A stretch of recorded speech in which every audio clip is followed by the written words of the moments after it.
үзсэн хэмжээ нь Монголоос нэг жоохон том байтал ингээд хавтгай газрын зурган дээр харахад 4 дахин том юм шиг харагддаг тийм. Ерөнхийдөө гой дэлбэртэй үг хэмжээд хавтгай байдал оруулаад зурагцлаа одоо барилгын ч юм уу замын зурагцлаа хийж байгаа гэсэн үг. Тэр чанар тэнцүү ашигла гэдэг шүү дээ тийм. Тухайн гэрээдрийн оператор ур чадвараас хамаарахгүйгээр нөгөө ажил шууд яваад байна гэдэг чинь нөгөө төлс зарцуулалт, хүн хүч, цаг хугацаа хэмнэх ерөөдөө бүрэн боломжтой. Геолого тендер зарлалчингууд тэр тендерт чинь ерөөдөө шалгууртай компаниуд нь л шалгарч гарч ирнэ шүү дээ. Бие чаднууд ерөөдөө оролцох боломжгүй болно. Ерөнхийдөө дундаж цалин нь одоо өдөө орон нутагт 6-аас 10 гаруй саяын хооронд. Сайн байцгаана уу эрхэм мөндөд авц амтчид, үзэгчид, сонсогчдоо. Булгаахын хөөрөлдөөн подкастын дараагийн дугаар та бүхэнд хүрэхэд бэлэн боллоо. Манай өнөөдрийн дугаарт геодезийн сургалт үйлдвэрлэл үйлчилгээ, гадаад худалдааны 5D World компани захирал Лотмүхийн Батэрдэн буюу манай авц замын салбарт танигдсан нэр нь Батуух маань оролцож байна. За, ажлын тавлаг уу, сайхан үйлчж гин үү? Шинэ оны мэнд хүргэе. За, шинэ оны мэнд сайхан үйлчж гин үү? Сайхан уу. За, урилга хүлээж авсанд баярлалаа. Ингээд булгаахын хөрөлдөөнийг дэмжиж байгаа найзтаас баярлалаа. За, урилга илгээсэнд баярлалаа. Тэгээд энэ подкастыг одоо сонсох хүмүүстээ одоо уг подкаст хүрэх өдрийн мэндийг хүргье. За, баярлалаа. Ажлын тавлаг уу? Ажил тавлаг ерөнхийдөө өвлийн амралттай л байж энэ да суурь. За, хоёлаа яриагаа ерөөсөө геодезийн инженер гэж геодезийн салбараасаа л эхлэе. Одоо манай салбарт бол геодез бол зайлшгүй байнга хэрэглэгддэг тийм. Геодез маань өөрөө ингээд дэд бүтцийн бүтээн байгуулалтын салбар болгонд л хэрэглэгддэг бас үндсэн салбарын нэг тийм. За тэгэхээр энэ мэргэжлийг яагаад сонгох болов, ямар нөлөө байв, хадаа инспирэшн гэдэг шиг тийм хаанаас аав, тэгээд хэр гоё мэргэжлээ. Би анх 8 дугаар ангийн хүүхдтэй байсан. Тэгээд манай үеэл ах маань ICT-д зөвлөх инженер, геодезийн зөвлөх инженерээр ажил хийдэг байсан. Тухайн үед нөгөө зуны амралтаараа хийчих ажил хайгаад тэр үед болохоор Эрдэнэ болгоны зам баригдаад эхэлж исэн. Тэр үед болохоор геодезийн туслах замчнаар ерөнхийдөө зуны амралтаараа ажиллаад рек барих, ойлгож барих, чулуу төөх ч юм уу тиймэрхүү ажил ягаад анх одоо энэ геодез гэдэг зам гэдэг юутай холбогдчихсэн. Тухайн үед ч одоо 6 он байна уу 7 оны үед л тэгж холбогдоод тэгээд манай ах чинь өөрөө Оросд геодезоор төгссөн байдгийн. Хин ах вүлээ? Зам сервис гэдэг одоо компани захирал Баяр хүү гэдэг хүн байж байгаа. Тань би мэднэ. Тэгээд ах маань өөрөө Оросд төгссөн. Намайг Оросд бас геодезийн инженерээр сургаад үгүй. Геодезийн инженер болох уу гэд тухайн үедээ бас асууж илээсэн. Би нөгөө програмд сонирхолтой болохоор програмын сонирхно инженер болно гэдээ ерөөхдөө бодсон байсан болохоор тоохгүй явж исэн боловч одоо ингээд геодезийн инженер болоод орог уг мэргэжилтэй холбогдоод 20 оdd жил болцсон байж та. За тэр өгшөө ойлоо чинь ойролцоол яг зам дээр гарч ажилласан шүү дээ тий. Яг оюутан байхаас асууж байхаас ихсүүлээл тий. Би чи өмнөх дугаарыг үзвэл одоо яг Булган мөрөн чиглэлийн зам дээр л анх гарч эхэлжсэн л да насны зам. Тэгээд тэр төсөл дээр Баярхүү ах л хяналтаар хийсэн л да. Тэгэхээр геодез одоо юугаараа гоё вэ? Тухайн үед чинь тэгээд геодез гэж мэдэхгүй байж байгаа зам дээр анх гарчаад тэгж явж байгаад дараа жил нь ахаал тэр зам руу гарсан. Одоо булган унт чиглэл рүү ч юм уу насны замд байсан баха. Тэгээд сүүл рүүгээ нэвлэр хийдэг болоод тэгээ их сургуульд нь ороод яг геодез гэдэг мэргэжилтэд танилцсан чинь зөвхөн зам дээр хийдэг ажил биш юм бэ. Одоо бүх төрлийн бүтээн байгуул, зам барилга, уул уурхай ч юм уу тий бүх эрчим хүч, бүх төрлийн салбарт ерөнхийдөө хангалтч нь болж явдаг. Бас зам барилга, бүтээн байгуулалтын үед ч гэсэндээ юу яадаг. Геодезийн хэмжилт, геодезийн хяналтаар бүтээн байгуулалт нь явдаг. Явсныхаа дараа бас геодезийн хэмжилтээр нөгөө гүйцэтгэлийн зураг энэ төр гээд дуустдаг тийм том шинжлэх ухаан компани гэдгийг ерөөхдөө мэдсэн. Цаашлаад сансрын геодез, фотограмметр, зураг зүй гэж ерөөхдөө олон мэргэжлээс хамаараад ерөөхдөө салаад явчихж байгаа гэсэн үг л дээ. Юу аялах дуртай юу? Одоо манай замынхан бол ингээд гэрээсээ хол зумжингаа ажилдаг. Тэгээд аслагдсан газруудад ажилдаг штэ тий. Тэгэхээр очих ирэх гээд бас аялал тэндээ ингээд хөдөөл байрлаж байгаа нэг талын нэг ажиллаа хийж байгаа ч гэсэн аялал шиг санагддаг байхгүй. Тэгээ би бодоод байхад танаа геодезийнх юм бол манай замынхнаас илүү аялдаг болов гэж бодоод идэг. Тэгээд ажиллаа ингээ аялж байгаа. Энэ тал дээр одоо ямар санагддаг вэ? Бидний үеч одоо азтай ч юм арай гайг болчиход байна. Биднээс одоо ахмад үеийнхэн болохоор нөгөө нэг геодез гээд үгийг эхнийхэн үсгээр нэгээ аваа үзэнгүүд гэртээ өрдөө ордгоо дэлхийн ертөнцөөр зугаалаад ирдгүү гэсэн одоо үгийн төвчлөл эхлэнэ гэдэг ерөөдөө яадаг. Бид нар ч одоо цагаан сараар л нэг гэртээ ордог. Тэгэл нөгөө тухайн үеч утас ч байхгүй юу ч байхгүй морь зөртэй тэгэл том машинтай нөгөө цэг тэмдэгт суулгах тиймэрхүү ажилд ерөөдөө явчихдаг. Одоо бидний үед ч нөгөө техник тоног төхөөрөмж хөгжсөн гар утас яатсан арай нөгөө хээрийн томилолт нь хамаагүй бага болчихсон. Яг зам барилга гүйцэтгэгчдэр ажиллах үед бол мэдээж нөгөө урт хугацаагаар ажиллах тохиолдлууд ерөөдөө байж байна. Гэхдээ ер нь бол геодез гэхлээр зөвхөн эрэгтэй хүний хийх ажил бол биш. Одоо эмэгтэй хүн гэсэн зөвхөн офис бас боловсруулалт энтер дээр суух тохиолдол байдаг. Ер нь ингээд хөдөө хот гээд хосолцдог болохоор айгүй гоё байдаг. Хотод офис суугаа залхангууд хөдөө явчихдаг. Хөдөө бас гэрээ санаад байвал уцаад ирчихдэг ч юм уу. Тэр нь айгүй гоё. Эмэгтэй хүн гэсэн дээр одоо яг эмэгтэй хүн хайгуултж явж болохгүй гэсэн үг биш шүү дээ, тий? Тэгэл хэмжилтээ хийгээд л одоо топо зургандаа хүртэл алхаад, пикетэнд алхаад хэмжилтээ хийх боломжтой шүү дээ, тий? Тэг нэсэн. Одоо ч ров руу ирээд пикетэнд алхаад нөгөө нэг автозамын зурагчлал хийхэд одоо байр зүүн дэвсгэр зураг хийчихжээ. Эсвэл Монгол улсыг одоо зурагжуулах 100,000 масштаб, 50,000 масштаб, 25,000 масштабтай зургийг бас дрон агаарын зураглалын аргаар хийх ч юм уу. Тиймэрхүү бас ажлуудад ерөөдөө оролцоотой. Одоо энэ Монгол улсын чинь бүрхээд ерөөдөө геодезийн цэг тэмдэгтүүд ингээд хэд хэдэн километрт байж байгаа байхгүй юу? Тэр нь болохоор дотроо байрлалын сүлжээний цэг, өндрийн сүлжээний цэг ч юм уу те. Эсвэл нөгөө байнга ажиллагаатай станц гэдэг ерөөдөө байж байгаа. Тэрнээсээ тулгуурлаад сүлжээ гэдэг нь болохоор тэр цэгүүд маань байрлал өндрийнхөө хувьд бүгдээрээ холбогдсон. Яг нэг утга нь сантиметр, миллиметрийн наривчлалтай таарж байгаа гэсэн. Тэндээс үндслээд одоо энэ замын дагуух нөгөө түр рэпер ч юм уу одоо 2 км төвмийн цэг тэмдэгтүүдийг одоо суулгах бенчмаркуудыг ерөөдөө аваад ашиглаж байгаа гэсэн үг. За тэгэхээр одоо хоёлаа замын инженер рүү оръё гэж бодож байна. Би өөрөө бол замын инженер учраас замын барилга тий энд бол геодез өдөр тутамдаа хамгийн их хэрэглэгддэг одоо ажил шүү дээ тий. Тэгэхээр манай замын инженерүүдэд нэг хандаж гоё зөвлөгөө өгөөч. Одоо юу гэдэг би хичээл сууж явах тийм геодезийн хичээл дээр тий бодлого бодох янз бүрийн юмнууд яг гэдэг геодез гэдэг салбар өөрөө л маш том шинжлэх ухааны салбар шүү дээ тий. Тэгээ одоо юу гэдэг номенклатур дээр хүртэл ингээл толгой өргөөл явчихж байгаа шүү дээ. Гэхдээ та яг замд хэрэглэгдэж байгаа геодез маань бол өдөр тутамдаа хэмжилт хийдэг. За саяны ярьсан түр рэпер за тэгээд бенчмарктайгаа холбох ингээд за өндөрчлөлтүүдэд хэмжих, далан барихтаа үеийн өндрүүд байна, ухмал байна гэдэг юм одоо байрлал тогтоогоод явчихж байгаа тий. GPS гараад ирсэн харьцангуй амар болцсон гэдэг ингэж байна. Тэгэхээр одоо юу гэдэг юм манай зам дээр чинь инженерүүд гэхлээр талбай инженерүүд гэж байгаа, тоо хэмжээний инженер байна. За ерөнхий инженер, материалын инженер, геодезийн инженер гээл нэлээ олон тустай хүмүүс хэрэг болдог те. Тэнгүүд за нэг хүн болохоор за би талбайн инженер те. Одоо тэрэг техник юугаа зохицуулаад явна, шороогоо аваад явна ч гэдэг юм уу. Тэгэхээр тэр хүн бас хэмжиждэг байхын тулд одоо энэ танай бас зарж байгаа багшнууд чинь хэр хэлбэр энгийн байдгийг, тэрийг сурахад хэр хэцүү байдгийг те. Тэр талаас нь одоо энгийн өдөр тутамдаа ашиглах юмнуудыг нь жоохон ойлголт өгөөч. Тэгээ тэндээс одоо яг залхуураад цааргалаад миний хийх ажил биш гэж түлхээд байх шаардлага байхгүй юм шиг надад санагдаад идэв байхгүй. Зөв. Ер нь бол зөв. Гэхдээ нөгөө нэг автозамын инженер, геодезийн инженер гэдэг тусдаа мэргэжил байна шүү дээ.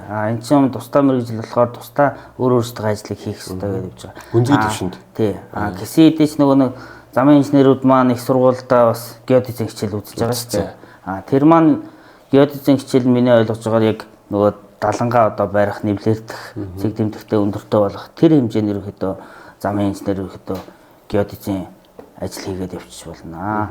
Тэрнээс нөгөө зураг төсөөл, байр зам зурагч юм уу те тэр хэмжээнд яг нөгөө нэг чаддаг юм а хийгээд чинь нөгөө нэг геодезийн одоо компани геодезийн ажлыг хийгээд замынх нь болохоор зам дээрээ нөгөө нэг зам барилгын үеийнхаа геодезийн хэмжилтийг бол хийж чөлөөтэй болно шүү дээ угаасаа. Гэхдээ ерөөхдөө сүүлийн үед зөвхөн геодезийн инженер аваа замын инженер нь геодезийн хийхээс гадна замын соёлд ерөөхдөө геодезийн баг компанитай гэрээлээд одоо машинтай, багцтай, одоо туслахтай инженертэй гэрээлээд гардаг соёлд ерөөхдөө манай замынхан их суралцж байна. Ингэсний давуу тал нь болохоор нэг хүн ажиллаж байгаа нөгөө ажлаа хаяа явцдаг, ажил уйдаг, ажиллаж чаддаг хүмүүс очдог. Тэн дээр болохоор ард нөгөө геодезийн компани байгаа болохоор бид нарт нөгөө алдаа гаргаад тухайн буруу таниад замын баригад ахлуулга гаргах болно шүү дээ. Тэрнийхээ арын ерөөхдөө баталгааг одоо захирлан ч юм уу дараагийн хүнээрээ солих эргэх холбоотой ерөөхдөө ажиллах боломжтойгоор давуу талтай байж байгаа гэсэн. Техник технологийн хувьд чинь бидний үед чи одоо нөгөө тоол стейшн дээр ягаал нэвлэрээр цаасан дээр бичээл бүх юм л одоо механик метр барайл нөгөө далангийнхаа хормоо өргөн бэхлэгээний гадсаа хадаал явцдаг байсан. Метрийн чиг хүртэл ингээд чигээ ингээд зүүн баруун гэл явцдаг. Одоо үед чинь болохоор бас хоёр шаттай байгаа. Нэг нь болохоор GPS ровер бариад алхацж болж байна. Тэр ровер дээр болохоор нөгөө өмнө чинь бас 20 м дутмынхаа солилцол өндрийг Excel-ээр ингээд бэлдээд хийчдэг байсан бол одоо бол нөгөө хэвтэй мөрийн элемент, босоо мөрийн элемент хийчихэнгүүт нэг дэлгэцсэн дээр замынхаа байрлал өндөр одоо өргөнөө хүртэл нэг дэлгэцээр л хянчих боломжтой болчихж байгаа гэсэн. Тэгэхээр ерөнхийдөө ажил хамаагүй амархан болчихсон.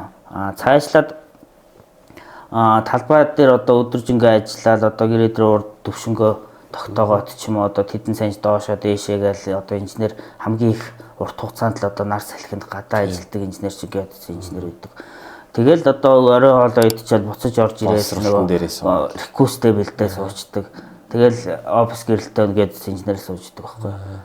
Тэргээд манай компани оруулж ирж байгаа одоо энэ машин удирдлагын систем бас тэр асуудлыг одоо арай шийдээд явчих байсан. Тэрний яадаг вэ гэхээр одоо төлөвлөлтийн төвшин биш үү? Топ ч юм уу одоо хөрс уусан төвшнөө газрын гадаргуу автокад цивил 3D гэх програмдаар үүсгээд тэрийгээ шууд флашаар ухаан төхөөрөмж рүү оруулаад өгчөнгүүд грейдерийн гутгах ч юм уу бульдозерын гутгах нь автоматар дээш доошоо хөдлөд урд нь ямар нэгэн хэмжилт хэрэггүйгээр шууд төвшин нь тэр дэлгэсэн дээрээ гарч ирээд тэжлэгээ хийчих боломжтой. Автомат гором дээрээ тавьчвал тэр гутгах нь бас өөрөө дээш доошоо хөдлөө явчихна гэсэн. Оператор зөвхөн өрүүлээ барина гэсэн. Өрүүлээ явчихна. Энээс гадна бас танах экскаватор дээр суулгадаг юу байна вэ? Тийм, манай дээр ер нь экскаватор бульдозер грейдер ингээ 3 янзын төхөөрөмж байгаа. Экскаватор дээр суухаар бас л нөгөө нэг бид нар чинь нөгөө ирмэг яроолоо нунтаг цацаал эсвэл нөгөө дэнжер гад садаж дэнжер явал тэрнийхэн дагуу ухмал хийдэг, хажуу нь алуу татдаг шүү дээ. Тэр ажлыг ерөөхдөө байхгүй болгоод оператор бас өөрөө очиод хэдийн одоо уналттай налуу татах ямар ухмал хийх одоо төлөвлөлтийн төвшөндөө хүрсэн бол нөгөөх нь ногоон өнгөтэй болчдөг. Хитрэх ч юм уу хүрээг бол улаан өнгөтэй байждаг. Ингэсний үр дүн замын компаниуд болохоор нөгөө нэг оператор олддгоо ур чадвартай тэр зовлонгоос салчиж байгаа. Эсвэл оператор найрах угаа алгуулчихсан. Нөгөө нэг геодезийн хэмжилтээс нөгөө замын хурдч нь шалтгаална шүү дээ. Тэр хурд нь нөгөө замаа тэгшлээ дуусчихжээ. Эндүү хүлээгээл ээждэг талбай гарахгүй бол ерөөдөө зам явахгүй байгаа гэсэн. Тэгэхээр тухайн грейдерийн оператор ур чадвараас хамаарахгүйгээр нөгөө тэгшилгээгээ ээждэг ч юм уу эсвэл нөгөө геодезийн инженерийн нөгөө хэмжилтийг хүлээж техник сул зогснол гэдэг чинь нөгөө ажил явахгүй байна гэсэн үг болчихж байгаа. Тэрийг хүлээхгүйгээр ажил шууд яваад байна гэдэг чинь нөгөө төлс зарцуулалт, хүн хүч, цаг хугацаа хэмнэх ерөөдөө бүрэн боломжтой. Тэгээ ажил ерөөдөө наривчлалын өндөр түвшинд хурдан хугацаанд хийснээр ажлын бүтээмж нэмэгдээ явж байна л гэсэн үг. Тэгэхээр одоо реквест шалгуулахад төвшин тэнцэж нэгтээ үзнэ гэж байгаа шүү дээ. Тэгэхээр бол төвшин тэнцэхгүй байх асуудлыг бол багасгаад л өгчөж байгаа дэвшилттэй гэсэн үг шүү дээ. Тэгнэс. Ерөөдөө суултаа тооцоод өгчгээд янзын тэгшлээд яачна. Одоо манайхаас чи 30 гаруй компани грейдер дээр төхөөрөмж суулгуулсан ерөөдөө амжилттай одоо Монгол улстай ажиллаа явуулсан. За тэгэхээр сая бол ингээд технологи GPS талаасаа ингээд ярьчлаа шүү дээ. Тэгэхээр би болохоор хүн рүүгээ ярих гэдэг. Авто замын инженер хүн. Тэгэхээр өнөөдөр танахаас ч юм уу одоо магадгүй ханаас ч хамаагүй шүү дээ. GPS-ээ авлаа. Танилцлаа. Маргааш ажиллаа хийхэд хэр энгийн ойлгомжтой байх юм. GPS. Хэр хурдан хугацаа зарцуулж яж ойлгох уу? Актер нөө сургалт авах одоо дадлах хийх ч юм уу цаг хугацаа бага байлаа гэж бодоход хэр энгийн болсон бэ? Одоо юу гэдэг нэг жоохон байхад бол жишээ нэг жилээсэн л та. Геодезийн инженер энд GPS гэдэг чинь нэгдүгээрт үнэтэй. Яг л тусдаа хариуцсан үнэл ингээл хийхгүй болохгүй. Тэгээ бас ойлгоод сурахын тулд бас цаг хугацаа ордог байх гэдэг. Ингээ харангуут л бас контролыг хараад сонирхохгоот л Windows ч юм уу байж идэг шүү дээ. Тэгэхээр бас жоохон төвхтэй юм шиг. За тэгээд нөгөө би ч хэлэх дуртай нөгөө байдаг л та. Түүний хамгийн залхуу хэрэгтэн чинь тарих шүү дээ. Тэгээд сурахасаа залхуурдаг ч юм уу юм байх шүү дээ. Энэ тал дээр ямар зүйл байна. Ер нь л замынхан ч юм уу бусад мэрэгжлийн бус хүмүүс баг цавхтай ерөөдөө GPS бол GPS гэсэн ойлголттой ялгаагүй үнийг хараад авчдаг. Гэтэл энэ маань нөгөө нэг машин шиг одоо оноороо өөр, моторын багтаамж нь өөр, урд нь ч өөр юм уу. Техникийн үзүүл дээр шал өөр үүсдэг. Одоо чинь GPS зарим нь одоо Android үйлдвэрлэлийн системтэй, камертай, лазертай, VR технологитой ч юм уу болчдөг. Гэтэл бүр өмнөх үеийнх нь Windows одоо өөрөө чи хэлснээр Windows үйлдвэрлэлийн системтэй нөгөө заавал 20 метрийн Excel бэлддэг, AutoCAD руу экспорт хийх боломжгүй ч юм уу. Тиймэрхүү юу механик ажил ихтэй учраас цаг хугацаа алддаг. Нөгөөх нь айгүй болох учраас нөгөө өрөвдөл багтаа болчдөг. Тэгэхээр манайхаар ерөөдөө орж ирсэн хүмүүст ерөөдөө энэ багжийг аваад ингэхээсээ илүү тухайн үйлчлүүлэгчийн одоо нөгөө нэг юу хэрэгтэй байгаа, аль салбарт ашиглах юм.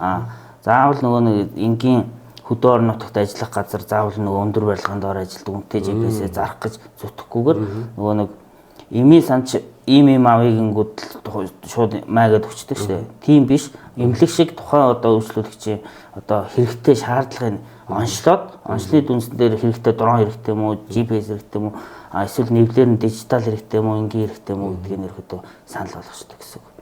Тэгэхээр энэ хэрэглэхэд бол ядуу хэлбэр л гэсэн үг шүү дээ, тий. Тийм, ерөөдөө хэрэглэхэд одоо өмнө хэлсэнчлэн нийт дэлгэцэн дээр далангийнхаа өргөнийг өндрийг заавал 22 м-т нэш бутархай талбайд нь ч ерөөдөө хэмжих боломжтой гэсэн. Зөвхөн GPS одоо чинь нэвлэр бас дижитал болчихсон. Рек нөгөө баркодтой одоо нөгөө дэлгүүрийн бараа уншдаг шиг шууд уншаад шууд дэлгэцэн дээр өндөрчлөлт нь гараад байна. Ингэснээр яаж байгаа вэ гэхээр талбай дээр хүүдэнд ч юм уу салхитаад ингээл тоолол аваад бичээл тэрийгээ дараа нь оройн компьютер руугаа шивэл бичгтээ буруу бичиж бол нөгөөх нь хаяа арилждаг тий. Тэгээд компьютер руу шивэхдээ буруу яадаг, томьёогоо буруу өгчдөг. Механик хүнээс гарах механик алдааг л энэ техник технологи өгснөөр илүү багасгаад байна гэж ойлгоод байгаа. Тоолдогч бас уншихтаа ингээд аравтаар зөрүүлэх алдаа гарч болно шүү дээ. Техник ч юм уу геодезийн инженер бас нэг техникч нь хайхамжигуус л рекэн дотоо сунгацсан энэ юм ба. Тийм асуудал үүсгөө гэсэн үг шүү дээ. Сүүлийн юу нас дотоо тэгээ сунгацсан үед ерөөдөө бас уншихгүй алдаа заах тиймэрхүү. Тэгэхээр чи зүг болгож яжна ажиллаа хий гэдэг алертыг бол өгчнө гэсэн үг шүү дээ. Тиймэрхүү хэрэглээнд бол GPS ерөнхийдөө яг зам тэгшлэг ч юм уу нэг өнцөг цэг олоход ерөнхийдөө хэрэглээд хамаагүй гайгүй. Цаашлаад нэг байр зүүн топоо зураг хийх дээр болохоор нөгөө солилцлын систем, гойд модель, эллипсоид, бэсээс ямар зай тэмцэх үү гэх мэтлэн нөгөө нэг яг геодезийн нарийн юмнууд ороод ирдэг болохоор заавал тэр ажлыг геодезийн хүмүүс хийвэл илүү зүгээр байждаг. Нэг юу нь болохоор одоо чинь зам дээр Монгол улсад UTM солилцлын систем ашиглаж байгаа шүү дээ. Тэрээ 2020 гээд саяхан батлагдсан. Тэгэнгүүт тэр маа нөгөө масштабын итгэл зүйл нь 0.39-6-г ороод ирдэг. Тэр нь одоо 100 км 200 км зам дээр хавтгай цаасан дээр байгаа зураг газар дээр ингээд буухтаа ажилттай бууж ирдэг. 100 км зам одоо богиносоод ороод ирдэг ч юм уу.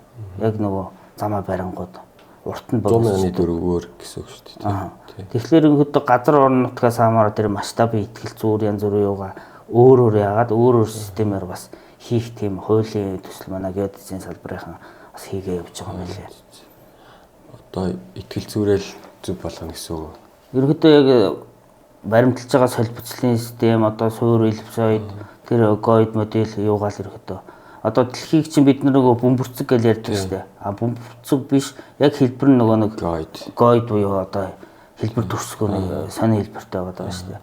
Тэгээд тэрнээс хамаараа нөгөө эллипсоидын өндөр, ортометрийн өндөргөө ороод ирэнгүүт хоорондоо нэг 20 м, 40 м хаана хэмжилт хийж байгаасаа зөрөө ороод ирэнгүүт зарим нөгөө хүмүүс манд гайхацдаг. Одоо энгийнээр хэлэхэд хавтгай газрын зургийн дэлхийн газрын зурган дээр Гренланд бол маш том харагддаг шүү дээ, тий. Тэгэнгүүт л одоо юу гэдэг яг үндсэн хэмжээ нь Монголоос нэг жоохон том байтал ингээд хавтгай газрын зурган дээр харахад 4 дахин том юм шиг харагддаг, тий.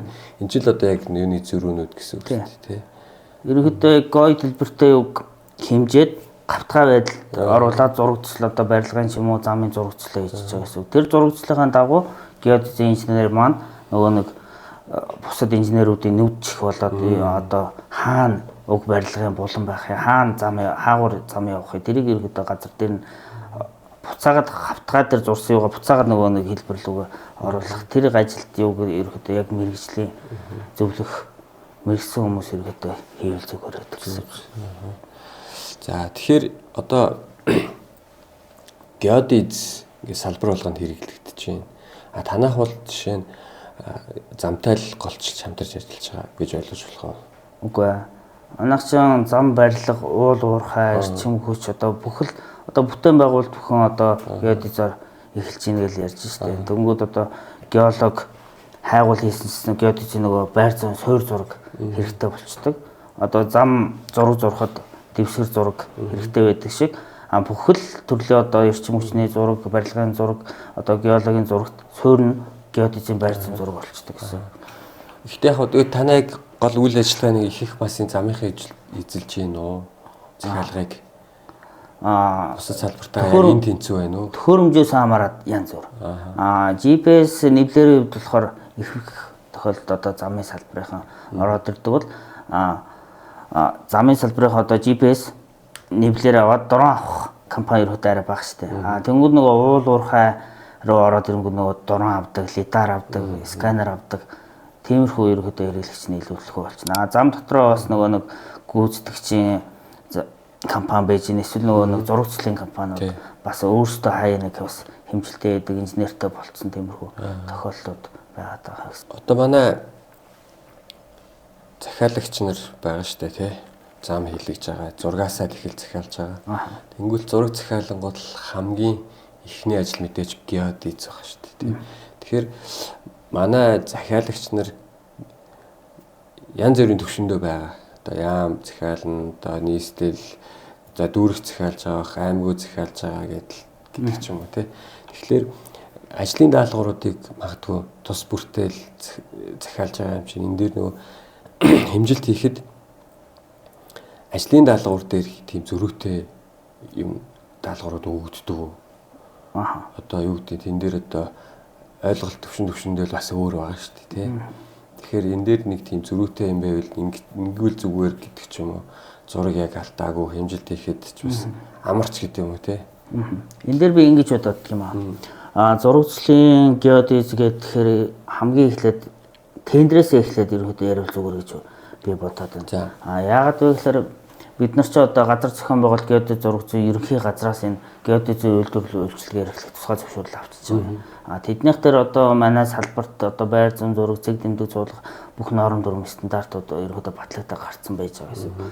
Тэгэнгүүт замын зураг хийхэд зурагчлалын тендер гэдэг нэг тендер зарлцдаг.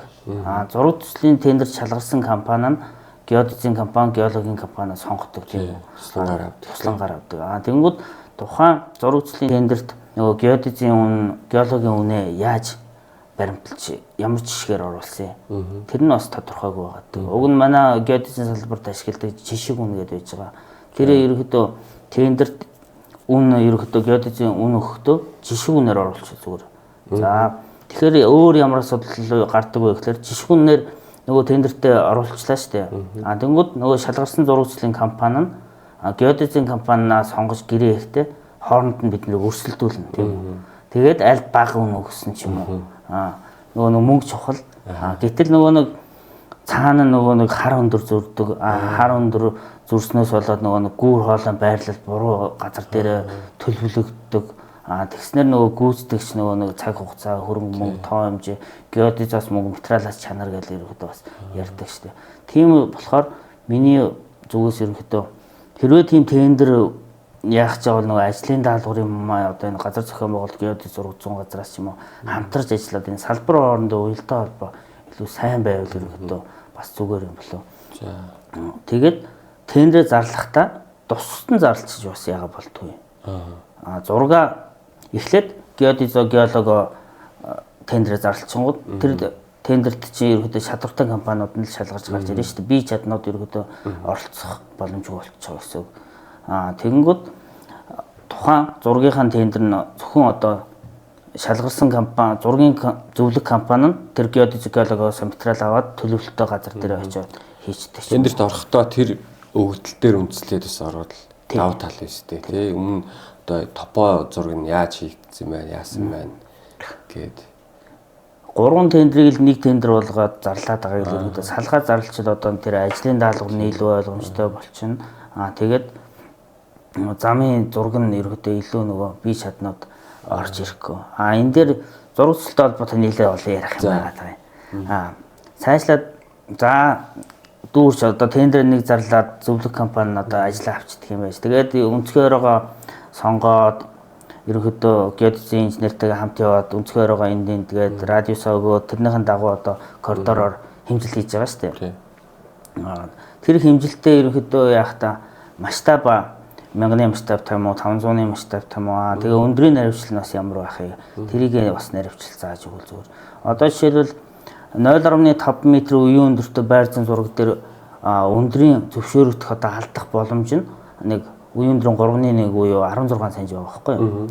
Гэтэл замын хэмжилтэн дээр 16 см алдчихсан тийм байр зам зураг өгвөл болох уу? Болохгүй шүү дээ.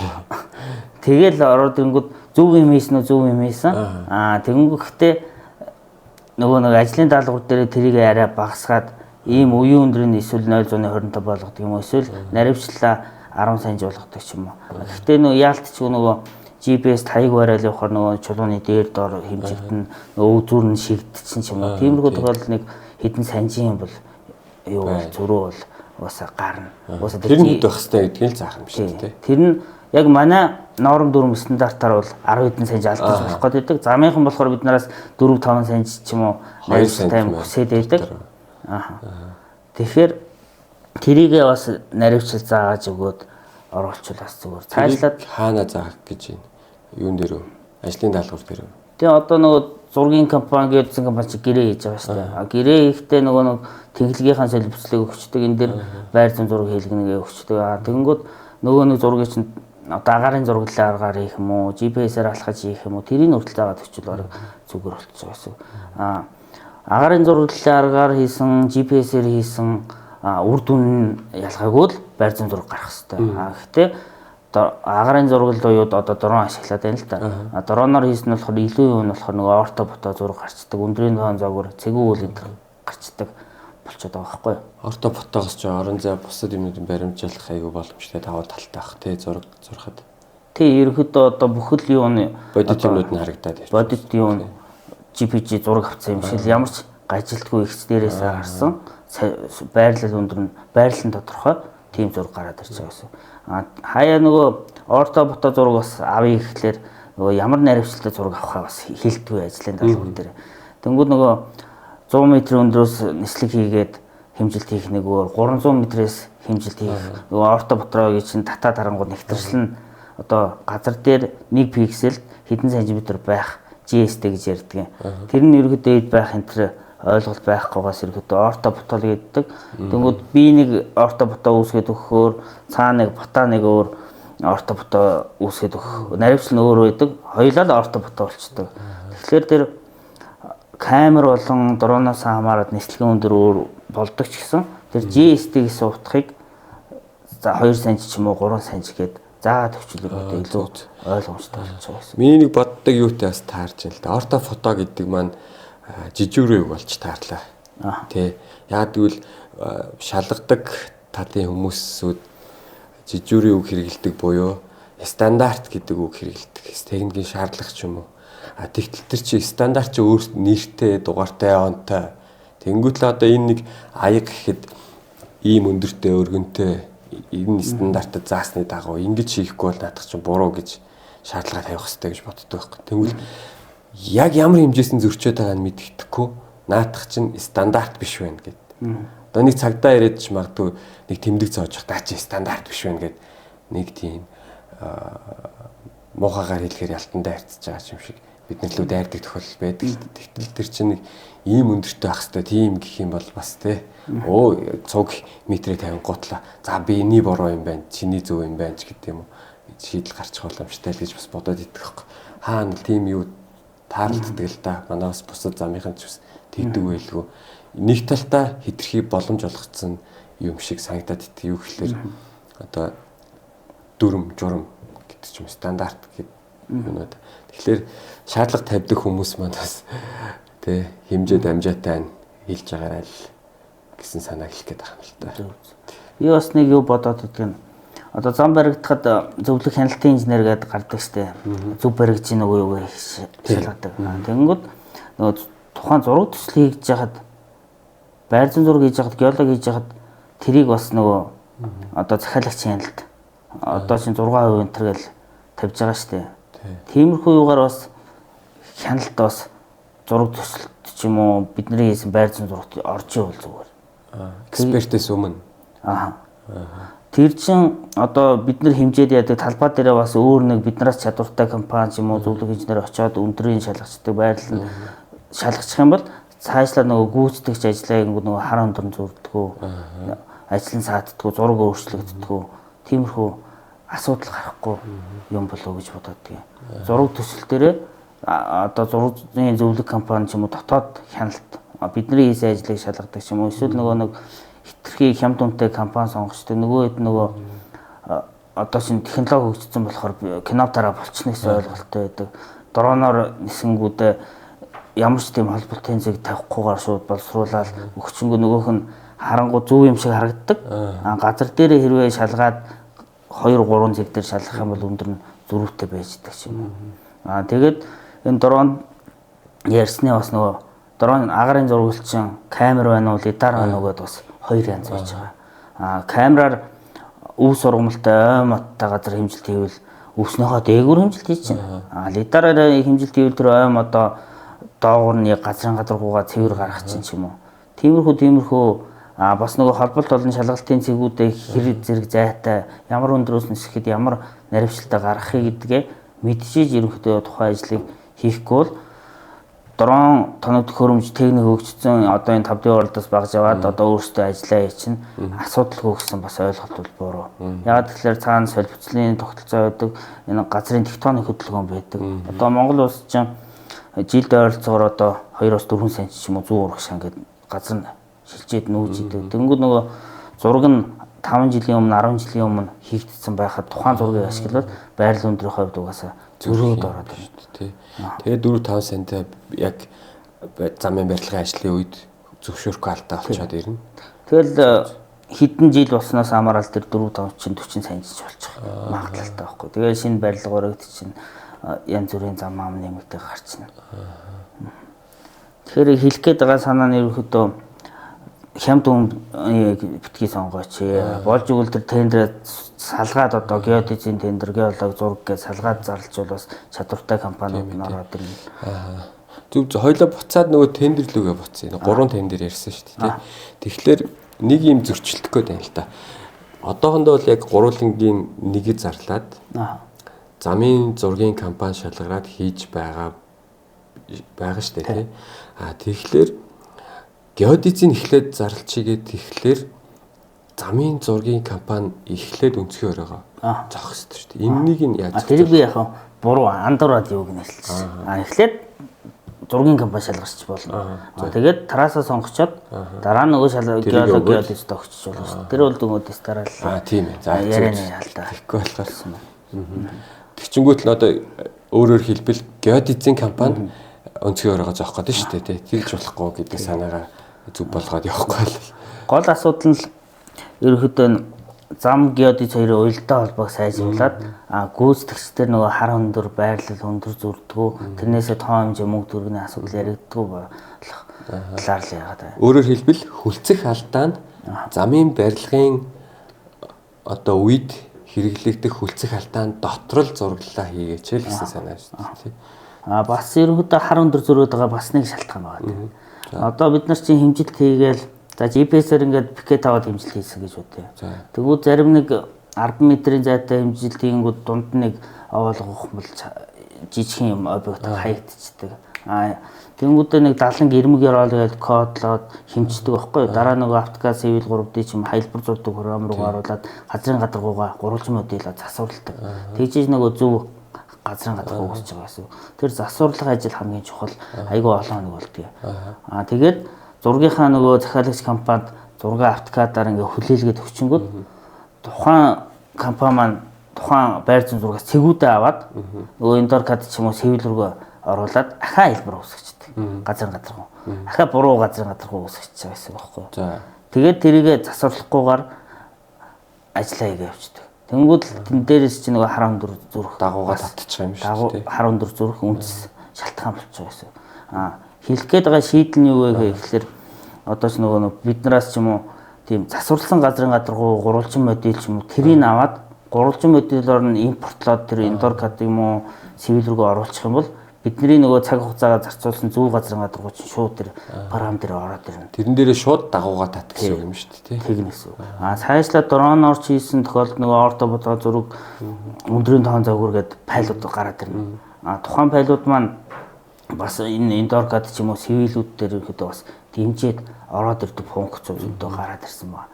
Тэр энтрийгээ бас шинэ юмнуудаа бас ашиглаад сураад ирэхдээ хэрэглэхгүйгээр зөвхөн тэр цэгүүд ч юм уу эсвэл хэлбэрийг хэрэглээд байвал бас болохгүй шүү гэдгийг бас хэлмээр байна. Ажил нь ч бас хоёр болчих нь тий. Цаг хугацаа хоёр болчихно гэсэн. За манай подкастын хамтран ажиллагч бас гарын бэлэг явуулдаг тий. Гарын бэлгээ явс дундуур нь өгөөд тэгээ үргэлжлүүлье. Тий манай подкастын хамтран ажиллагч Зартын өндөр ус гээд Эрдэнэтийн компани нутгийнхаа брэнд цул зэсэн аягийг бас оролцох зоч маань бэлгэлдэг баг. Гоё яа шүү дээ. Тий. Цул зэс. Аюу шигтгээтэй. За тэгээд энэ Баян цогт зам гээд компаниас манай подкастын хамтран ажиллагч тэн гарын бэлгээ явуулсан. За тэгээд үндэсний үйлдвэрлэгч Орд гэр компани болон автозам гүүрийн зөвлөх үйлчилгээ зураг төслийн ихэр мөх компани ажиллаж байгаа.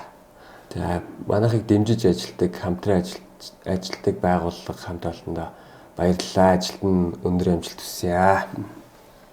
За би бас Opsta сууж байгаа хүн байна. Соосонгүй. Булгаадаа бас энэ бэлэг үлдсэн байгаа. За энэ болохоор манай CC навигашн гэдэг үйлдвэрийн хамгийн сүүлд гарсан Wheelie гэдэг загварын GPS хиймэл дагуул байхгүй хэмжил хийдэг. Энэний ерөөдөө юм сүгнэрийг бас бэлгэлчээ. Энэ нөгөө байрнуудын дунд гаражны пандусын дээр ажилладаг GPS үү? Тийм манайх нэг рээл хийцэн байгаа штэ. Энэ дээр аягийн хүүзэл хандлагатай байгаа их хэрэгтэй гэж. Би ч нөгөө GPS хотны дунд ажиллаж чадахгүй байгаа. За яста гоё сүгнэрээ байлаа. Бас энэ нар салхинд ажиллахад ерөөдөө энэ малгай. За энэ ч 100 өмсгөл ажиллаа да. Баярлалаа. Гой цөөх байна. Сая чамайг хэлсэн чинь гэнт саналаа нөгөө. Хотхон дотор одоо хоцөрөн газар яг энэ байр зүйн зураг хэмжилт хийхлээр GPS-нүүд ажилтгүй байсан. Тэгээл тоод стейшнээр өвлийн өд нөгөө станц зорчаал зүүн баруун тийшээ ойлгоч нь машины араар орчдөг харагддггүй. Тэнгүүд л нөгөө цэг шидэл зөөдөг. Одоо сүүлийн үеийн GPS-үүд чинь очихгүйгээр шууд камераараа хэмжилт хийдэг болцсон. Гүүрний доор барилга дотор ч гэсэндээ хэмжилт хийдэг. Айгүй хурдан хөгжиж байна. Тэр нь ихтэй алдаа. Яг SPX гэдэг технологиороо тэр барилга дотор гүүрний доор хэмжих 5 см-ийн байрлал өндрийн наривчлалтай гэж явж байгаа. Хамгийн макстай гэсэн. Гэхдээ заавал бүгд тав биш. Тэрнээс доошоо алдах магадaltaй. Энгийн юугаараа бол сантиметрийн наривчлалтай. Тэгвэл тийм шүү дээ.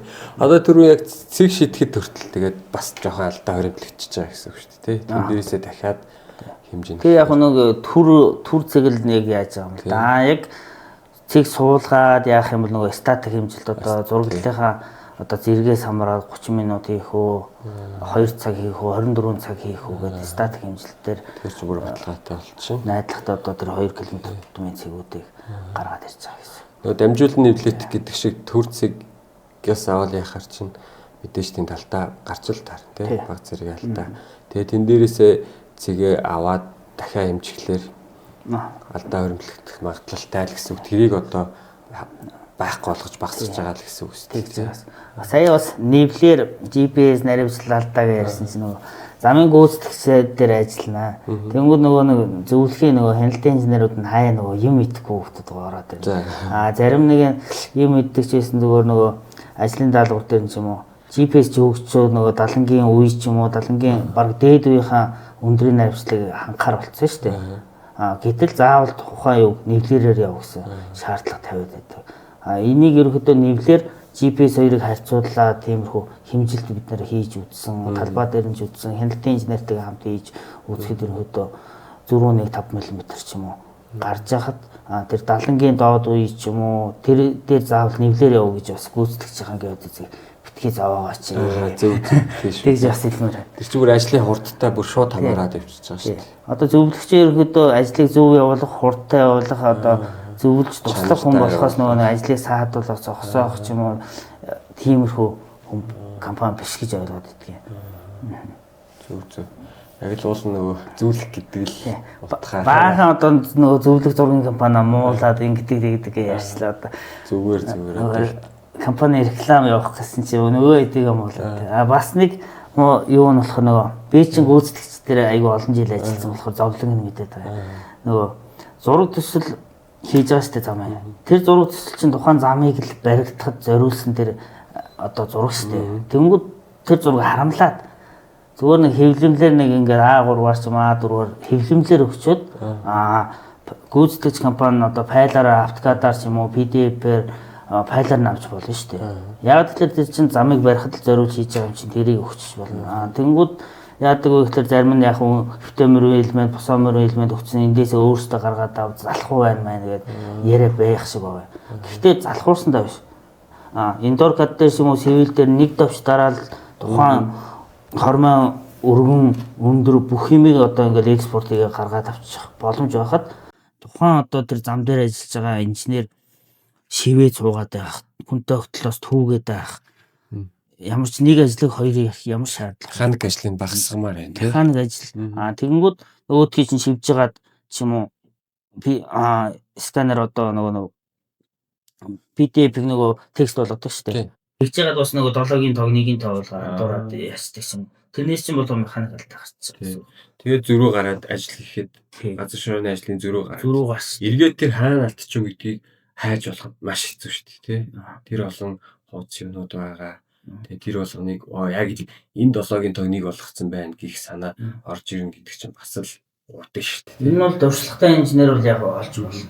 Мэдээж нөгөө 60 сая ч юм уу гинт доошоо ч юм уу дээшээ аваад гараад байна. Гэхдээ нэг ажлыг хоёр хийгээд байна. Тухайн зургийн компани замыг барихад л зориулж тэр зургийг хийжээд яагаад харамлаад байдг юм бэ? Зүгээр тэрийн бүх юмар нь хангаад өгөөч. Тэр хормоо өргөн шуудууны солилцол бүх юмыг өгчих юм бол тэр геодезийн инженер одоо махаа идэж суухгүйгээр л импортлж оруулаад ажиллаа хурдан шуурхаа. Зам чинь илүү зургийн дагуу сайн болох байхгүй юу? Тэгэхээр энэ маань бас яг тийм зөвлөх нэг талтай гарчаад нэгтлээ муулаад байгаа юм биш зүгээр уриалах шүү тийм ээ. Энэ болохоор ерөнхийдөө уялдаа холбоог нь сайжруулах ингээд хийсэн л миний санаа яваад байгаа. Тэрнээс муусандаа биш. Ингээд өгөөч. Ингүүл зүгээрсээ яагаад тэгдэг юм бэ гэсэн л ерөнхийдөө гүйцэтгэгчэл бодоод байна. Тэгэхээр одоо манай хатцам геодезийн салбар гэдэг ч юм уу тийм энэ маань нарийн мэргэжил буюу яг л мэргэжлийн хүмүүс одоо доктор салбарт нь орж ажиллаж байгаа хүмүүс л ойлгодог л та тийм. Тэгэхээр одоо геодезийг энгийнээр тайлбарлаач. Одоо олон нийтэд зориулаад тийм бүр нэг энгийн жишээ аваад ч гэдэг юм. Энгийн жишээ гэх юм бол одоо бид нар одоо хээр гадаа хэмжилт хийгээд одоо GPS-ээр бариад багц танах хөрөмжөөр бариад явж байгууд юу хийж байгаа юм бэ гэж арт ирээд түрээд ирнэ. Тэгэнгүүт энэ геодезийн хэмжил хийж байгаа гэхээр геодезийг мэддэг. Геолог геофизик юм уу? Эсвэл та нар алтайгаад байна уу гэдэг. Тэгээ ороод. Геодез гэдэг нь болохоор нөгөө нэг дэлхийн хэлбэр хэмжээ гэсэн шүү дээ. Байр зам зураг тухайн объектыг энд ийм өндөртэй байна гэдгийг одоо масштабны утгад оруулаад одоо том масштаб уу жижиг уу дунд уу гэсэн масштаблаад одоо газрын зураг нэгдүгээр зохиолч байна. Цаашлаад жирийн иргэний одоо байшин хашааны байрлал өндрийг одоо кадастрын зураг хийж чинь. Кадастраасаа нөгөө эргэлтийн зэг хаана тэр хашаанд байгаа юм, давхцал байгаа мó, давхар газар болгосон юм уу? Тэрийн маргааныг бас геодезийн компани дээр ихвчлэн бас хийгээд өгч байна. Бүр цаашлаад одоо батлан хамгаалах одоо улсын хөлийг бас зөвшөлдсөд одоо хятад Орос улсуудаа газрын хил, усан хил гэдгээ одоо жилдээ тодорхой давтамжийн хүрээнд хуулийнхаа дагуу бас тодорхойлож шалгаад явчихж байна. Тийм болохоор өөртөө одоо зураг төсөл гарсан байна. Зураг төсөл хийгдэхийн өмнө тэр газрын зургийг хийгээд өгчин. Тэр газрын зургийг үндэслээд тэр зураг төсөл хийгдчихээн. Зураг төслийн дагуу тухайн объект барилга зам хаана байгаа, ямар өндөртөө баригдах, ямар налуутай байх бүх зүйлийг геодез зөвлөлтөд хийж байгаа. Тэгэхээр дээд бүхэл салбарт ерөнхийдөө геодез болохоор байрлал өндрийг тодорхойлдог учраас тухайн объект барилга хаана ямар өндөртөө эсвэл уурхай байлаа гэхэд шав тэмдэг булангийн зээл бүсэл намгаа гэх мэтлэн тэрийг олгоод өгчдөг гэх юм уу да. Бүр гүнзгийрүүлээд яах юм бол тэгэл нөгөө сонсрын орж байгаа. Тэр за одоогондоо ярих болоо тий. За хилийн имжилт гэдэг чинь бас сонирхолтой байна л та. Хилийн имжилт танах орд хийв.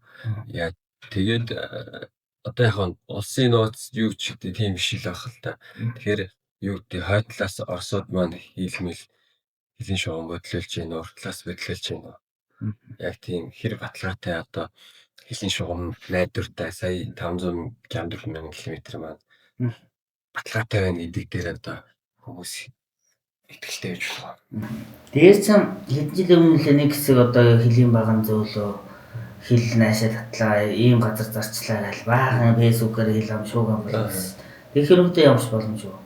Бид нар ч яг тусгай зөвшөөрлөлийн өрөөнд одоо Монголоос ажлын хэсэг гарч байгаа одоо хувийн геодезийн компани бас нөгөө нэг төрөөс бас хүмүүс оролцоод тухайн одоо Хятад Оросоос бас ажлын хэсэг гаргаад хамтарсан байдлаар өгдөө тухайн солилцол өндөр нь ингээд архивлагдсан байж байгаа шүү дээ.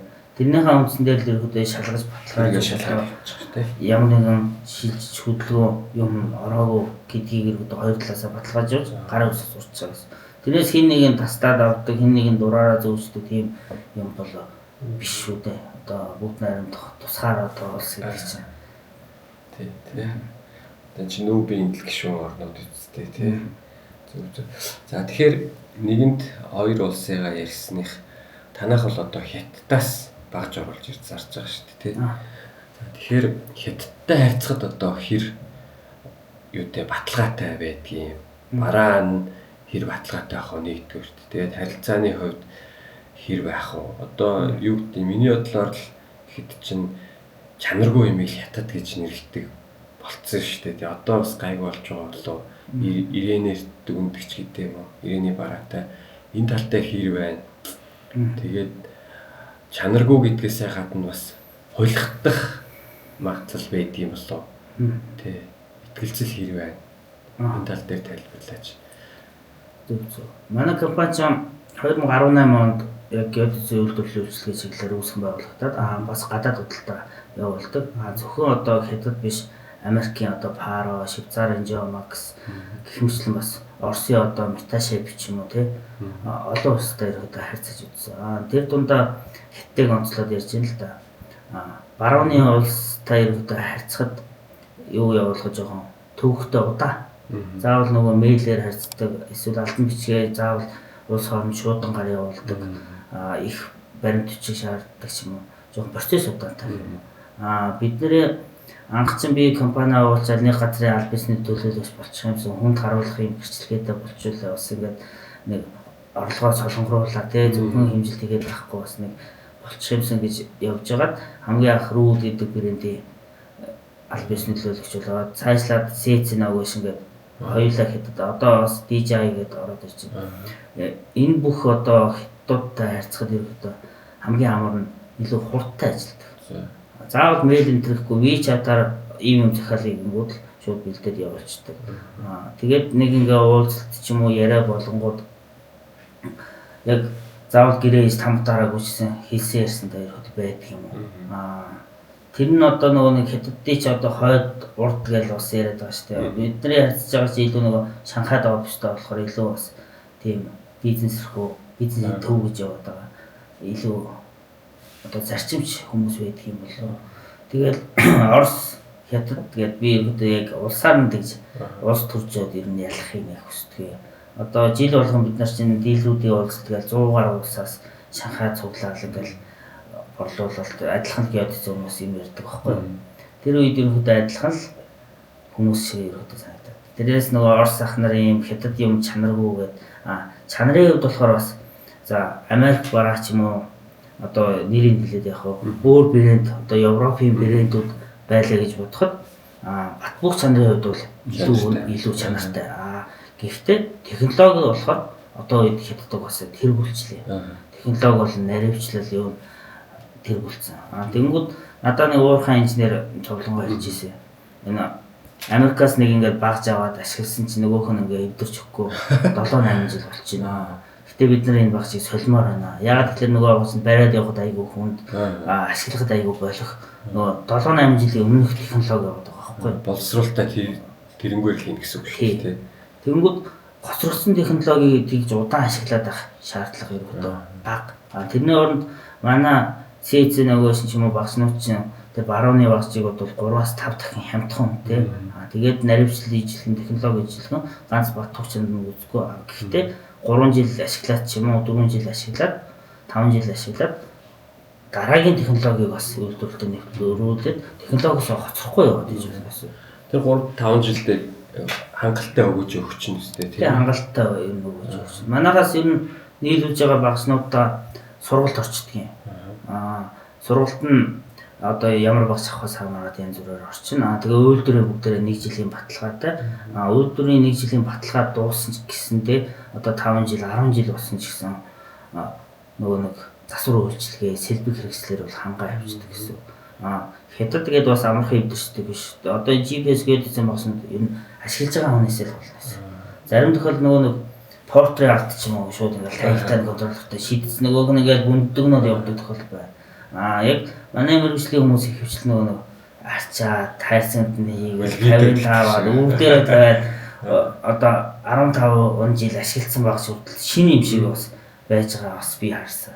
Ажиллагааны асуудалгүй кейс мэс айгүй цэвэрхэ. Ашиглаж байгаа хүнээс л бас болт юм да. Дотроо үсээ зөвлөвчтэй шүү дээ.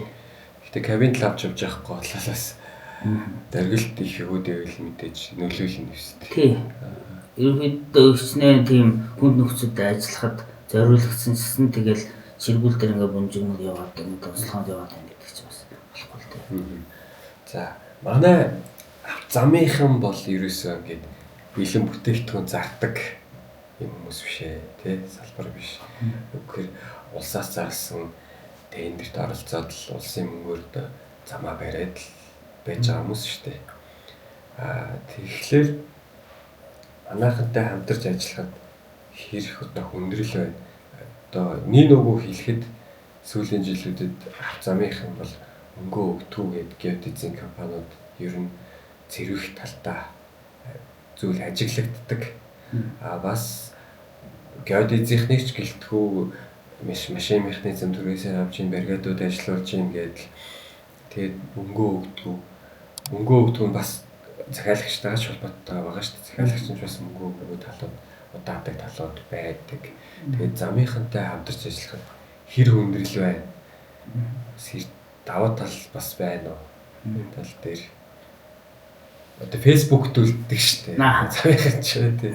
Тэгээд найзаас фэйсбүүкт ч юм уу. Би бас замын фэйсбүүкийн группт байдаг. Өнөөдөр сүүлийн үед бас нөгөө мөнгө өгөөж энэ компани дээр компани гэж бас яваад ах шиг байна. Гэтэ авцам чи өөрөө буянтай ажил холыг одоо ойртуулж хоёрыг хүчрүүлдэг. Замынхантай эхлээд давуу тал гэх юм бол ерөөхдөө гоё штэ. Зам дээр одоо гүйцэтгэгчээр ажиллаад ч юм эсвэл нөгөө байр зам зургаар хийгээл явж яхад нөгөө нэг хийжсэн зам нь одоо баригдсан тухайн замаараа өөрөө ингээл машинтайгаа явна штэ. Тэнгүүд л тухайн үеийн дурсамж ингээл толгоонд энд ийм цэг байдаг да. Энд чи ингэж нэвээр хийжсэн да гэсэн. Одоо өөрөө энэ бүтээн байгуулалтныгаа хүмүүс ингээд явж ийн гэдэг чинь аягүй гоё урагтай байдаг. Мэдээж нөгөө нэг мөнгөний тал дээр энийг замын гүйцэтгэгч компани ч юм уу компаниудын бас буруу бол биш болов гэж боддог. Гэхдээ хоёр талтай л баг л та. Зарим нь болохоор 10 жил, 10 гаруй жил ингээл зам барьцсан л байдаг. Замын чинь бас үнэлгээ өндөр ашиг хийж л байгаа шүү дээ. Тухайн олсон ашигаа бас хайчдаг би ойлгоо. Эсвэл нөгөө тухайн төслийн мөнгөийг тухайн төсөлтөнд зарцуулна гэсэн хатуу нөгөө юутай үзэл баримталтай яваад идэх юм болов.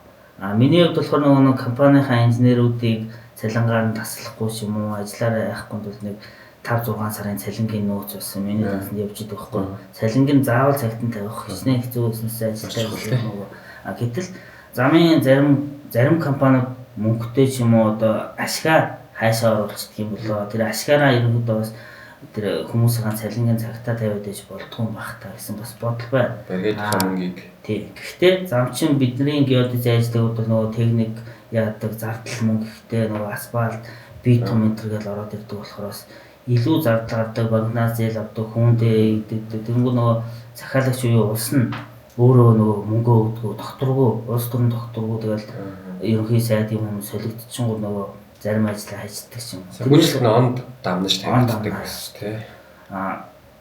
Тэрнээс хамаарат нөгөө тэр түрээсийн машин ч юм уу геодезийн хүмүүстэй мөнгө өгч чадахгүй тохиолдол бол байна. Бид нар чинь нөгөө зам дээр удаан ажилласан болохоор тэрийг ойлгоод бас баг зэрэг хүлээцтэй ханддаг боловч бас хаяа бас арай л удсан тохиолдол бас байна. Тэгэхээр би бас гайхаад идэх юм. Энэ замынхан одоо энэ яам холбоо онцлог ярьж байгаад одоо за өөрчлөлгаа тавиулаад. За өөрчлөлгаанаас гадна тухайн замыг барих төсөөгөө уусаа зурагчлаар гараад ирсэн байгаа шүү дээ. Тэр төсвийн мөнгөө ядаж нэг 60% ч юм уу зүгээр өгчгөл дөө. За бариад дуусгаар нь 30% ч юм уу. Тухайн компани мөнгөтэй болчих юм бол хурдан ажил явна, чанартай ажил явах магадлал угаасаа өссөн шүү дээ. Тэгэхгүй мөнгөгүй дуушаал авал тухайн зам чинь бас дууших магадaltaй байхгүй. Тэгэхээр мөнгөө тухайн зам одоо байр ажиллаа авчаад мөнгө авчаад цухтагаад алгуулсан компани байдаг юм уу? Монгол байхгүй шүү дээ. Хууль үйлчлэж байгаа юм чинь тэгэл нөгөө барайл аваад шоронд ирчих.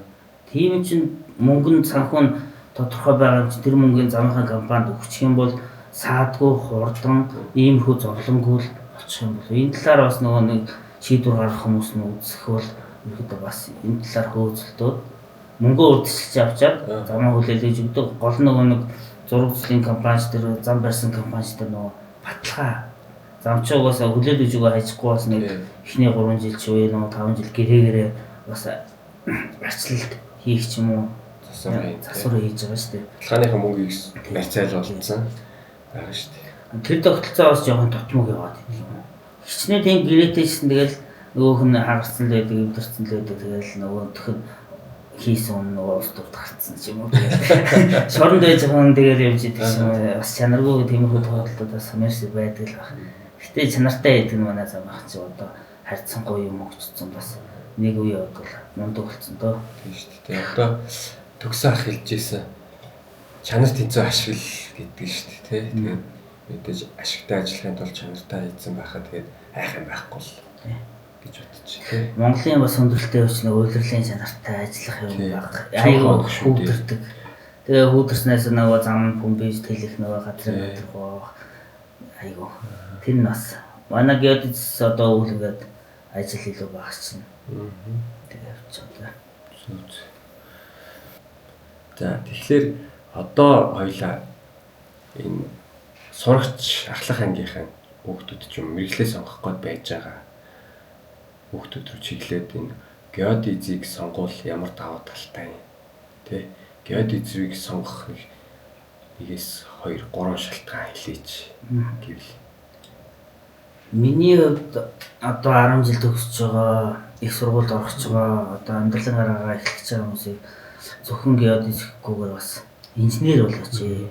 Автомобилийн инженер, геодезийн инженер, өөр маш олон инженер барилгач гэдэг юм тий. Инженерүүд энэ одоо улс орныг нуруунд дээр байгаасаа өөрж явж байгаа. Тэр дундаа одоо геодезийн мэрэгжил гэдэг бол одоо эмэгтэй хүн хийждэг, эрэгтэй хүн хийждэг. Ойролцоогоор жилд 20 гаруй 30 орчим ч юм уу. Би бас нарийн тоог нь мэдэхгүй байна л да. Хүмүүстүүд төгсдөг.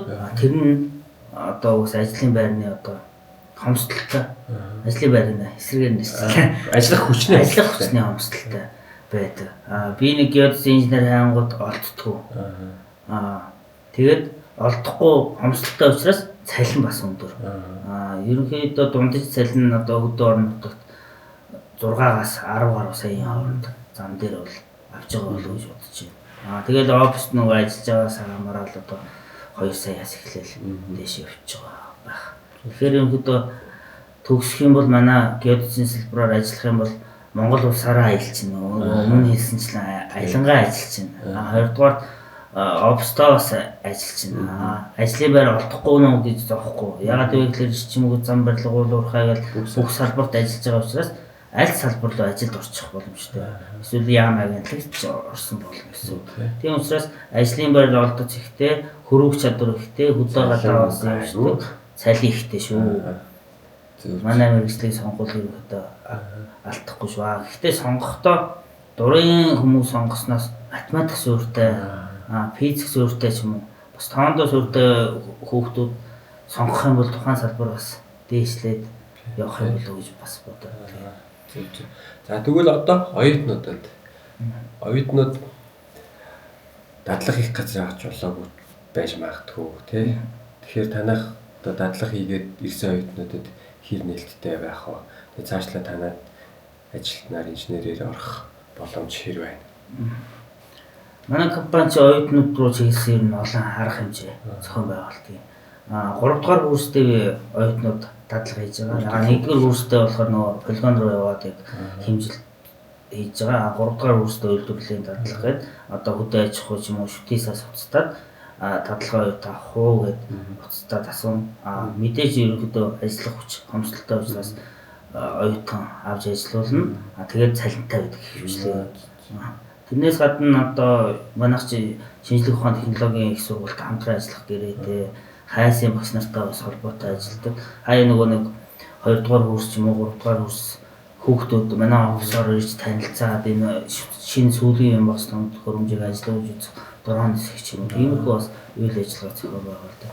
Саяхан бас бид нар нэг эрдэмтэн шилжлэгээний бол өөрсдөө нэрээр зохион байгуулад шалгарсан одоо оюутныг Шанхай хот руу аялуулсан байгаа. ЕНС-ийн агууш үйлдвэрээр байраар нь оруулаад үйлдвэрийн хүмүүстэй танилцуулаад тэрнээс гадна бас нөгөө Шанхай хоттой танилцах тийм байлыг 2 жилдээ нэг зохион байгуулаад явж байгаа.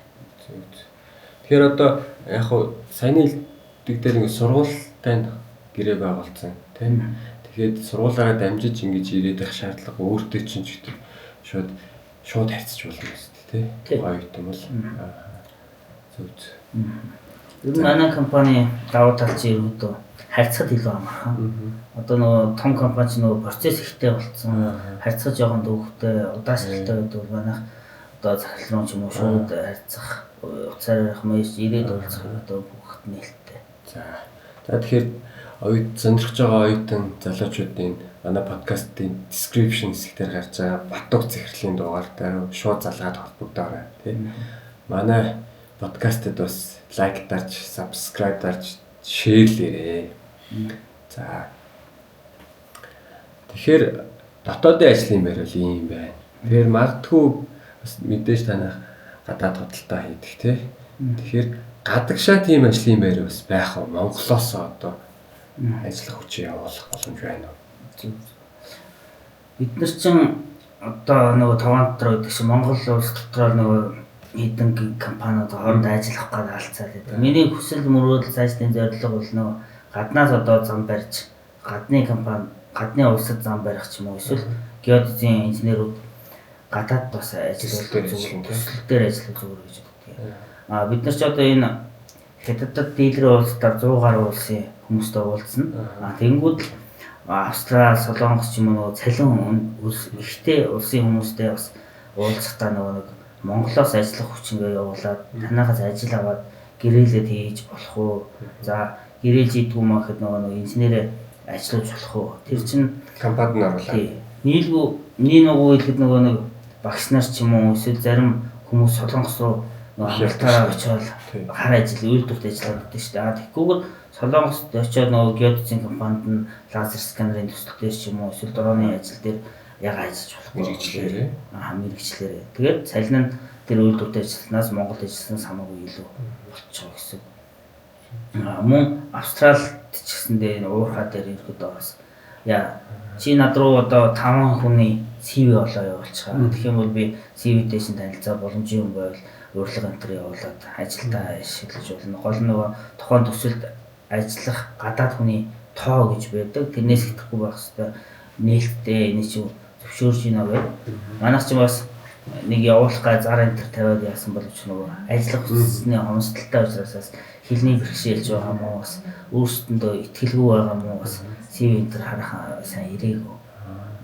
Цаашлаад бас зам дээр ажиллах инженер олдохгүй байна, ажлын хүн олдохгүй байна гэнгүүт эсэргээр нөгөө Филиппин ч юм уу цалин багтаа улсуудаас нөгөө энтхийг тэр улсуудаас инженерүүдийг манад ажиллах хүч байна уу?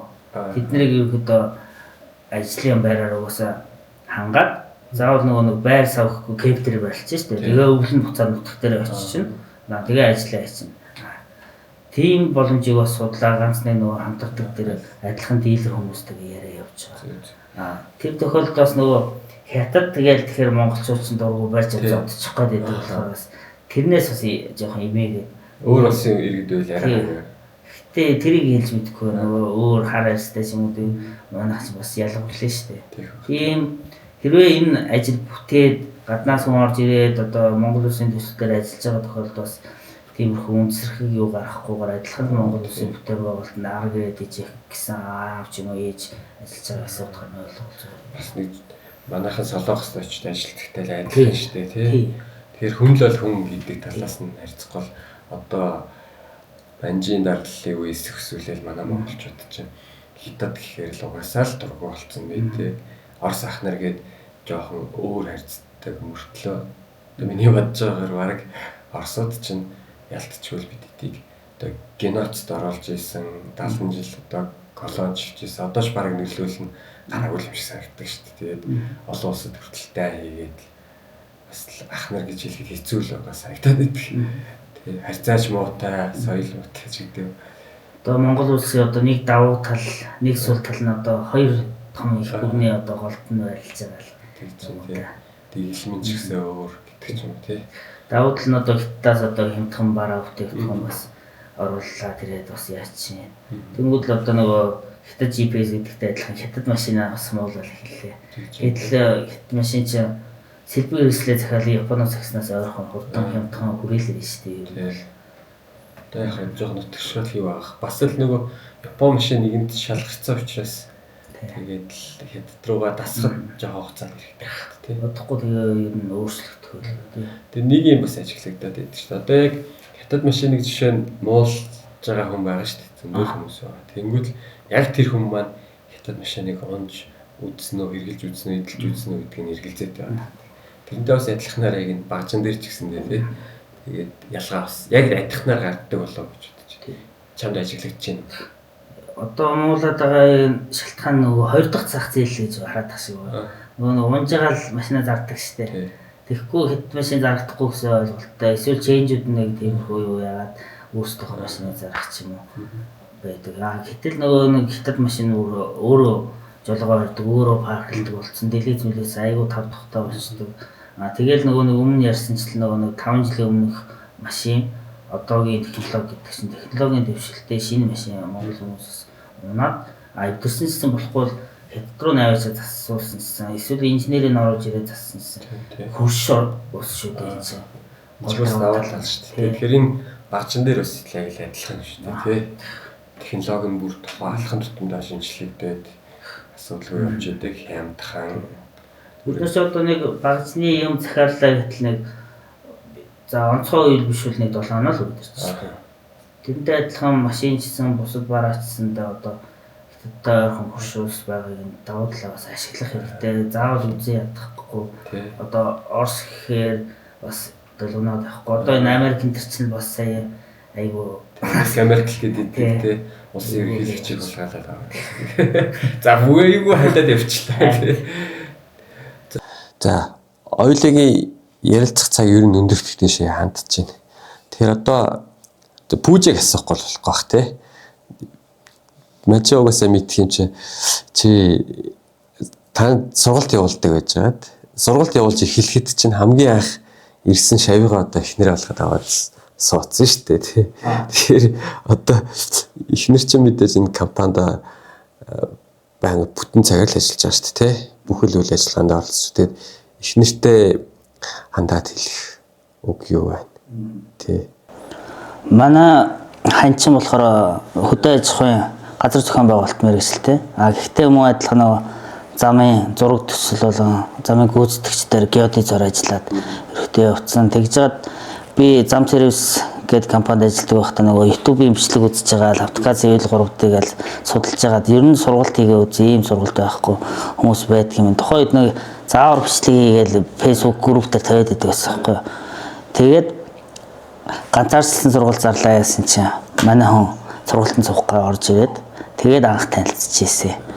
Тэгээ бид хоёр чинь компани байгуулахаас өмнө зам сервисээс тухайд нэг ажил багасаад эдийн засаг жоохон хямраад гараад автозам дээр нэг Баянгорт хамтдаа нэг гүйцэтгэгч дээр DRG гэдэг компанид бас ажиллаад би нэг ховдод бас нэг ажиллаад тэгж жаад ер нь Австрали явъя. Манай хүн сураад би тэндээ ажиллая гээл. Тэгсэн нөгөө байршуулдаг мөнгө төгрөг баталгаан бүтдэггүй. Тэгэл нэг байршуулдаг хүн амтнаас бас мөнгө төгрөг байршуулвал яг гардгийн давдар манай хүн чинь жирэмсэн болоод. За тэгээд ер нь Монголд одоо ажиллаж амтрах юм байна. Зургийн компанид орох уу, уурхайд ажилд орох уу, компани байгуулах уу гэж бодож байгаад хоорондоо ярилцсны үндсэн дээр энэ 5D World гэдэг компаниг байгуулж ирсэн. Тэгээд одоо манай хүүчин баг манай компанитай одоо чацуу тухай түрээсийн байранд л битээр ч амьдарч ирсэн. Тэгтэл одоо 3 хүүхэдтэй 2 хүнийг охинтой болцсон. Тэр үед одоо манай компани үед ажиллагаач тэр ар гэрийн амьдралагч тэр манай их нар чи ерөөдөө батны даагаад тэгээд компани дээр мэдээж нөгөө нэг хүүхдээ хараад байжгаад тэгсэн чинь нөгөө том завсраар нь ерөөдөө ажиллаад явж исэн. Гэхдээ ерөөдөө бас миний хараагүй алсын бас юм юмыг хараад айгуу сайн зөвлөх болж яасан. Хамтдаа ерөөдөө энэ компани байгуулад нэрээ өгөөд ерөөдөө хамт зүтгэл 2 хүний компани байж байгаа. Тэгээ одоо ингээ өргөжөд тэлцсэн явж байна да. Тэгээд подкастт урьж оролцуулсан дээр одоо баярлалаа. Энэ завшааныг ашиглаад би ч одоо мэргэжлээ сонгосон шалтгаан одоо манай үеэл баярхуу ах. Тэгээд тэр компанид одоо зам сервис гэдэг компани бараг 9-10 жил одоо ажилласан. Тухайн компани баярхуу ахын шав бүтээгдэхүүн л гэж явж байгаа. Үдий зэрэгтээ одоо ингээд инженер болоод компани байгуулаад явж байгаа нь одоо компани байгуулахад чинь тусалцаад явсан. Манай баярхуу ахын ач хавьяа байж байгаа. Энэ завшааныг ашиглаад ирэхдээ ахтаа бас баярлаа. Баярлж талархаж явдаг шүү. Бас их нартай бас одоо туслах минь байдаг, арыг минь батаадаг баярлаа гэж хэлье. За завшааныг бас яхаа ашиглаж шүү дээ. Бас аав ээжтэй гэлээ. Аргагүй сэргэлүү юм байна манай баттай тест.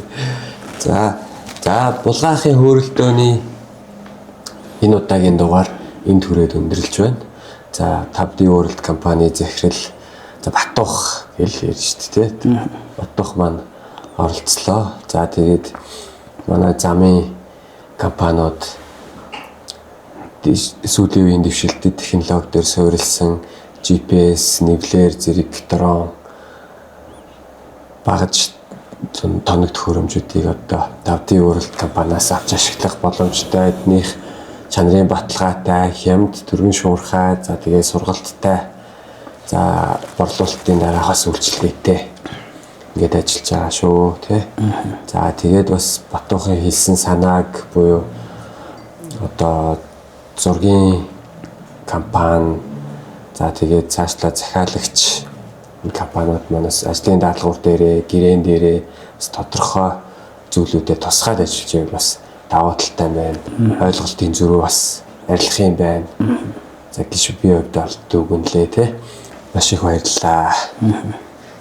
За айхуу гоё манай компани рекламадад өглөө. Тэгээд манайхаас багц тоног төхөөрөмжөө аваад асуудлаа шийдвэрлээрээ бас манайхаар одоо зам барилгын өмнөх геодезийн хэмжилт болон байр зүүн дэвсгэр зураг одоо гүйцэтгэлийн зураг энтрээ бас хийлгээд хамтран ажиллаарай гэж ерөөхдөө хүсье. Тэгээд булгаагийнхаа дараагийнхаа одоо подкаст дугаарт нь амжилт хүсье. Бас манай геодезийн бас зөвлөх доктор мундаг инженерүүд байдаг. Тэднээс бас оролцуулаарай. Би энэ дугаард ерөөдөө техник технологи залуу хүний дуу хоолойг л хөрвөглөө. Буруу зөрүү зүйл ярьсан бол авах гэхийн ухаанаар хандаарай гэж хэлье. За баярлалаа нээз. Тэгээд том мундаг зөвлөх инженерүүдтэйгээ тэгээд холбож өгөхгүй бол би бол өөрөө танихгүй шүү дээ. За баярлалаа.